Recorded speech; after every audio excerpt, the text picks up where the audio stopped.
तो क्या आप भी आलस के उस्ताद हैं और इस आलस की वजह से अक्सर आपके छोटे छोटे काम बड़े होके आपके सर पे बैठ जाते हैं?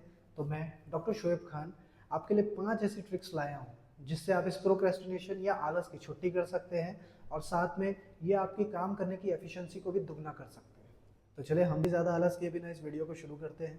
तो जो फर्स्ट टेक्निक है उसे हम स्नो बॉलिंग टेक्निक कहते हैं। आपने बचपन में कार्टून में देखा होगा कैसे पहाड़ के ऊपर से जब एक छोटा सा स्नो बॉल लुढ़कते हुए नीचे उतरता है, नीचे लुढ़कते लुढ़कते वो इतना बड़ा हो जाता है कि अपने सामने आने वाली सारी चीज़ों को तहस नहस कर देता है। तो स्नो बॉलिंग टेक्निक के पीछे का बेसिक प्रिंसिपल यही है कि एक बड़ा काम देख के आपका दिमाग उसको बहुत ज़्यादा चैलेंजिंग मान सकता है। उसको एक एंग्जाइटी फील होती है कि यार मैं ये काम कर पाऊँगा कि नहीं कर पाऊँगा, क्योंकि ये काम तो बहुत बड़ा है, पूरी अलमारी जमाना है। बट जब आप एक स्टेप उस काम की तरफ लेते हैं, एक स्टेप आप विन करते हैं, तो आपके ब्रेन को रियलाइज़ होता है ओह आई थिंक ये उतना भी चैलेंजिंग नहीं है, एंड उसकी एंग्जाइटी कम होती है, रेजिस्टेंस कम होता है, एंड बिकॉज आप ऑलरेडी एक स्टेप बढ़ चुके हैं तो नेक्स्ट स्टेप की तरफ बढ़ने में आपको ज़्यादा आसानी होती है।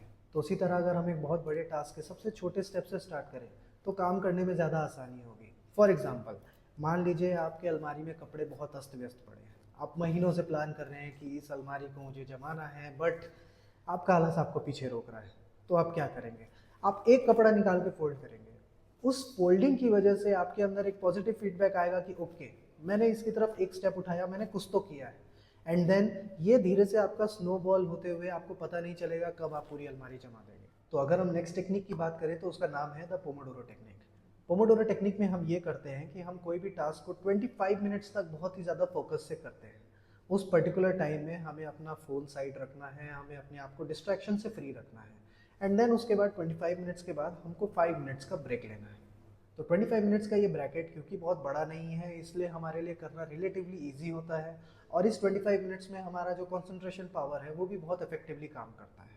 और उसके बाद जब हम 5 मिनट्स का या 10 मिनट्स का ब्रेक लेते हैं तो उस टाइम पे ये कॉन्सेंट्रेशन पावर के ऊपर जो टाइम लिमिट लगी हुई है ये रीसेट हो जाती है। एंड देन अगेन हम नेक्स्ट 25 मिनट्स बहुत ही फोकस के साथ, बहुत ही कॉन्सेंट्रेशन के साथ अपना काम करते हैं। तो अगर हम इस टेक्निक के प्रिंसिपल की बात करें तो वो कहीं ना कहीं स्नो बॉलिंग टेक्निक के प्रिंसिपल जैसा ही है कि हम एक बहुत बड़े टास्क को बड़ा ना देख के छोटे छोटे 25 मिनट्स के ब्रैकेट में तोड़ रहे हैं और कंप्लीट कर रहे हैं।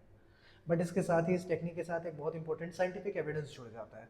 और वो एविडेंस ये कहता है कि बेसिकली हमारे जो ब्रेन की कॉन्सेंट्रेटिंग पावर है, फोकस करने की पावर है, वो अफेक्टिवली 20 to 40 मिनट्स के बीच में ही कर पाता है। एक बार वो टाइम लिमिट ख़त्म होती है तो उसके बाद जो भी हम पढ़ते हैं या जो भी सुनते हैं वो रिटेन नहीं होता है, वो पूरा बाउंस होता है। सो अगर नेक्स्ट टेक्निक की बात करें तो बहुत ही short, simple and sweet technique है जिसका नाम है द 5 मिनट टेक्निक। कोई भी बड़ा काम, लेंदी काम या डिफ़िकल्ट काम आपके सामने आ रहा है तो आपको अपने आप को बस ये समझाना है कि मुझे ये टास्क सिर्फ 5 मिनट करना है। कोई भी टास्क स्टार्ट करने में जो हमारे सामने सबसे बड़ा बैरियर होता है वो होता है एंट्री बैरियर, उस काम को स्टार्ट करना। अगर आप अपने आप को ये कहेंगे कि मेरे को ये काम सिर्फ 5 मिनट करना है तो उस एंट्री बैरियर को क्रॉस करना आपके लिए आसान हो जाएगा। सो न्यूटन का फर्स्ट लॉ ये बोलता है कि कोई भी ऑब्जेक्ट मोशन में या रेस्ट में तब तक रहेगा जब तक उसके ऊपर कोई एक एक्सटर्नल फोर्स अप्लाई नहीं होती। तो अगर आप इस 5 मिनट टेक्निक का यूज़ करके उस एंट्री बैरियर को क्रॉस कर दें और अपना काम करते रहें तो फिर आपका रुक पाना मुश्किल है, आप पूरा काम करके ही उठेंगे। एंड इवन इफ अगर आप पूरा काम नहीं करते हैं, मान लीजिए आप 5-10 मिनट बाद आपको लगता है ओके अब मैं ब्रेक ले रहा हूँ, मैं नहीं कर रहा हूँ, फिर भी आप एटलीस्ट 5 से 10 मिनट तो आपने उस काम को किया। वो काम शायद अब उतना बड़ा नहीं है जितना वो इनिशियली था एंट्री बैरियर को क्रॉस करने के। तो जैसा कि हमने शुरू में डिस्कस किया था कि मैं आपको ऐसी टेक्निक्स बताऊंगा जिनसे आपका प्रोक्रेस्टिनेशन या आलस भी कम होगा और आपका एफिशिएंसी भी इंक्रीज़ होगा। अब तक मैंने आपको जो टेक्निक्स बताई है ये मेनली फोकस है प्रोक्रेस्टिनेशन कम करने में। डेफिनेटली प्रोक्रेस्टिनेशन कम होगा, आलस कम होगा तो एफिशिएंसी बढ़ना ही है, बट स्टिल। तो नेक्स्ट जो मैं 2 टेक्निक बताने वाला हूँ वो एफिशिएंसी पे ज़्यादा फोकस करती है। इन दोनों टेक्निक्स के लिए आपको एक काम करना है, अपने जो भी काम है, अपने जो भी टास्क है उनकी एक लिस्ट बनाना है। इस लिस्ट में आपके सारे काम होने चाहिए, बड़े से बड़े, छोटे से छोटे। आपको सुबह से लेकर शाम तक जो भी काम करने हैं या उस हफ्ते में जो काम करने हैं या उस महीने में जो काम करने हैं, उन सारे टास्क को आपको इस लिस्ट में ऐड करना है। तो एक बार आपने लिस्ट बना ली तो आप उस पर हमारी नेक्स्ट टेक्निक द 20-80 टेक्निक को यूज़ कर सकते हैं। इस टेक्निक का बेसिक प्रिंसिपल यही है कि आप जो लिस्ट आपने बनाई है उसमें से जो 20% टास्क हैं वो ऐसे टास्क हैं जिनकी वैल्यू उन कंबाइंड 80% टास्क के बराबर है। इसका मतलब अगर आप वो 20% टास्क को फोकस के साथ कंप्लीट कर लेंगे तो वो 80% टास्क को आप इग्नोर कर सकते हैं क्योंकि वो उतने इंपॉर्टेंट नहीं है, क्योंकि ये 20% टास्क आपका major chunk of the day, major energy, major focus लेके जाएंगे। तो उन पे फोकस करना ज़्यादा ज़रूरी है, ना कि इन 80% टास्क पे। कई बार ऐसा होता है कि लोग दिन भर बिजी रहते हैं बट शाम को अचानक से बोलते हैं कि अरे मैंने तो आज दिन भर इतनी मेहनत करी फिर भी मेरे काम खत्म क्यों नहीं हुए, क्योंकि वो इन 80% छोटे छोटे टास्क पे फोकस करते हैं, ना कि इन 20% टास्क पे।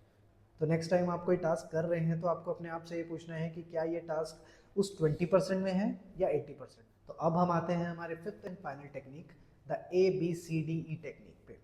इसका बेसिक प्रिंसिपल ये है कि आपको सबसे पहले अपनी लिस्ट में ऐसे कामों को, ऐसे टास्क को आइडेंटिफाई करना है जिनको ना करने का कॉन्सिक्वेंसेस या नतीजा बहुत ज़्यादा हार्श हो सकता है।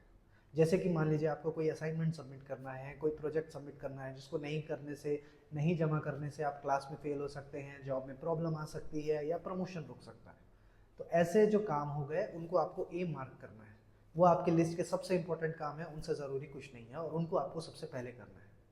नेक्स्ट इज टास्क बी, ऐसे टास्क जिनका सीरियसनेस तो है बट उनको ना करने के कॉन्सिक्वेंसेज उतने ज़्यादा नहीं है।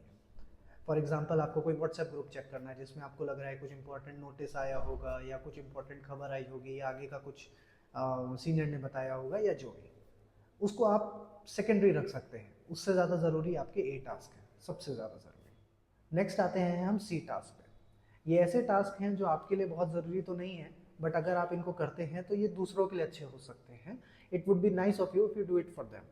तो अगर मान लीजिए आपको कोई आपका दोस्त या आपका कलीग बोलता है यार मेरा ये प्रोजेक्ट में हेल्प कर दे, मेरा ये पार्ट कंप्लीट कर दे, मेरा ये असाइनमेंट बना दे, ये सी टास्क में आते हैं क्योंकि ये आपके लिए ज़रूरी नहीं है बट अगर आप दूसरों के लिए करते हैं तो वेल एंड गुड।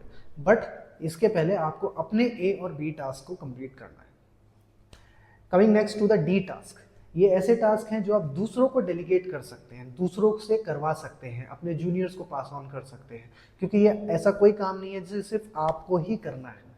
तो अगर आप इसको दूसरों को डेलीगेट कर देंगे तो आपके पास एक्स्ट्रा टाइम बन जाएगा ताकि आप अपने इंपॉर्टेंट टास्क पे ध्यान दे सकें। सो नेक्स्ट आते हैं हम ई टास्क पे।